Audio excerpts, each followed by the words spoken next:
Morning, guys. So I used to get the objection of, I want to think about it. I want to, give me till the weekend. Give me till Monday. Awesome job, Nick. Let me have your business card. I'll call you back. Give me 48 hours. I used to get all that crap. And by the way, for those of you that don't know me, my name is Nick Wood. I've been doing sales for 10 years. I started off doing door-to-door sales. I would travel across the country and literally get dropped off in neighborhoods and knock door to door to door and sell home security systems. That's how I started. I then moved into software. Then I started selling SEO, started selling websites, and started selling lead gen. So I've done a lot of this, and I've gotten a lot of this objection. And so finally, it's probably been about two years ago, I started thinking about things differently. I started thinking about objections differently. And so instead of thinking, okay, and started waiting for objections to come to me where, hey, when they say I want to think about it, you say this. That's kind of like the traditional sales approach and sales training. I started thinking about it like, how do I just make sure that the objection doesn't ever come up? Because it's so much easier. Guys, think about this. You've been a kid. If you're watching this, you've been a kid, maybe you are a kid, or you've got kids, right? And think about those times when you as a kid, when you got a ticket or you wrecked the car or you did something really stupid. At least in my case, and I would say this is probably the case with most parents, if you just go to them and tell them that you screwed up, it seemed like it went a lot better, right? Contrast that to the times when you're like, I'm just gonna hide this, and then all of a sudden your parents find out about this. For me, that was a disaster, and I found really early on, like I just needed to go to them. I needed to catch it, right? They always say you got to catch it before it hits the fan. If you catch it before it hits the fan, it always goes better. And so what I learned is that, like, instead of thinking about it as defense, which is they say this, you say that, I started being offensive about it. And so what I started thinking about is, how do we just make sure this objection doesn't come up? So what I'm going to share today really quick is what I do every single time I get on a sales call, no matter what I'm selling. And I've got a couple things that I do. I'm going to share one of them to make sure that there is not going to be I want to think about it. Okay. So here's what I do. I'm going to share what I do with lead generation specifically. Okay. So I've called the business owner. I've got them on the hook. Obviously, before that, I've made sure that the niche is good, the city's good. I've done all my homework. I've built my list. I've set up some ads. I've got some leads coming in. And then I go and I've hooked the business owner. I've sent them a couple leads. And so here's what I do is I make sure to get a couple of other businesses in my pocket, right? Like I've talked to some businesses, they, even if they're not super interested, they're open to having a conversation, a second conversation, right? And what I'll do is during the setup, which is from the time I call the business owner to the time I close them, I'm kind of planting these seeds like, hey, I'm talking to other people. I'm not hiding this. I'm talking to a few other companies and I'm only going to work with one. Okay. I'm going to work exclusively with one, but I want to find the best fit. And I'm letting them know this because I want them to know I have other options, right? So I get to the end of this and we're getting close to the Zoom call. Let's say today is Tuesday. I have the Zoom call tomorrow at 2. What I would do is I would call them and say, hey, just double checking. And I just want to make sure we're still good for 2:00 tomorrow, right? And they say, yeah, sounds good. Okay, the reason that I say that, and this is me talking to the business owner, the reason that I'm clarifying is remember how I told you I talked to a couple other companies? I am supposed to talk to another one of them, and you can even not drop the name. I'm supposed to talk to another one of them at like 4 or 5 tomorrow.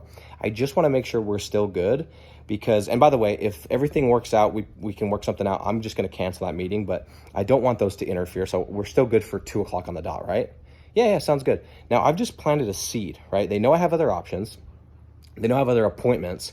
And now when tomorrow comes and they say, hey, Nick, let me think about it. Like, give me till Monday, give me 24 hours. It's like, look, man, look, lady, I told you I'm working with one company. I told you I have somebody else that wants to talk in a couple hours. You can think about this till you're blue in the face.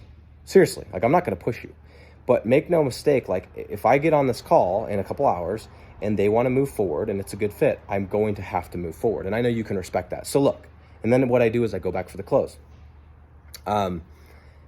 Again, this is if they object, right? So I've already done this preliminary, and then the next day they start trying to object, which by the way, this probably isn't going to happen, but let's say they still do, like they forget, whatever. Now what I can say is something like, look, you and I both know, because you're paying for Google Ads, you're paying for Home Advisor, you're paying for Angie's List, whatever. You and I both know you're hungry to grow. You've seen my case studies. You've seen my websites. You know that I can do what I say I can do. I already asked you if you thought it was full of crap. You said no. We both know this is a good fit. Let's shake and bake, man. Let's rock and roll. What card do you want to put on file? And I'm going back for the close. And what I've found is that I want to think about it is just something to give them an excuse to put off the inevitable. And so here's what's going to happen, because a lot of you are like, oh my gosh, like that's kind of aggressive, whatever. No, if you do this, what's going to happen is the people that were going to say yes anyway, because I know some of you are like, well, if you just let everybody think about it, some of them, are going to make a decision. And some of you guys have actually let people think about it and they've still done it. But here's what I'm going to tell you is, if you push, if you make a commitment to yourself that you're not going to do, I want to think about it. So you would rather take a no on the phone than I want to think about it. And you demand that. And you don't have to do it aggressively. You can do it in a strategic way, like I just said. If you make that commitment now, what's going to happen is the people that are on the fence that were going to come with you anyway, you're going to get them right there on the spot. And you're going to get a few other ones. The people that were never going to do it anyway, those are the people that like, they're going to be like, oh my gosh, thank you. That's like, they're not going to say this, but you're letting them off the hook because they're telling you they want to think about it because they don't want to do it. Maybe it's price, maybe it's like something entirely, maybe they don't have money, right? But they're just embarrassed to say it. This is going to let them off the hook. But the people that are going to do it anyway, but they just need a little push, this is going to work magic with them. And it does it in a logical way. Like, okay, he said he has other companies. He works with one company exclusively. He's shown me, like, logically, guys, if you want people to not cancel and you want them to stay with you and be with you for years and years and years, make sure that they make a logical yes to a worst case scenario. I've said that again and again and again, and I promise you that is the key to making sure that clients are happy long term. So if you want to just avoid the I want to think about it BS, what you need to do is you need to be creative and think, how can I make this make sense so that when they want to say, I want to think about it tomorrow on the call, I can refer to XYZ and it makes sense and it's not sketchy. And guys, I like to keep business owners in my back pocket just so I can say this and it sounds legit and I'm not making this up and they're not trying to call me out of my BS, okay?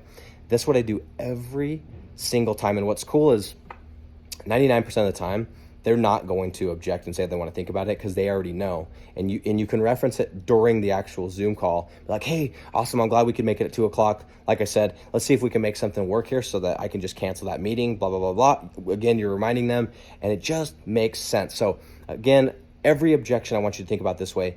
Instead of what do I say if they say X, I want you to think about how do I just eliminate the objection in general and not deal with it at all.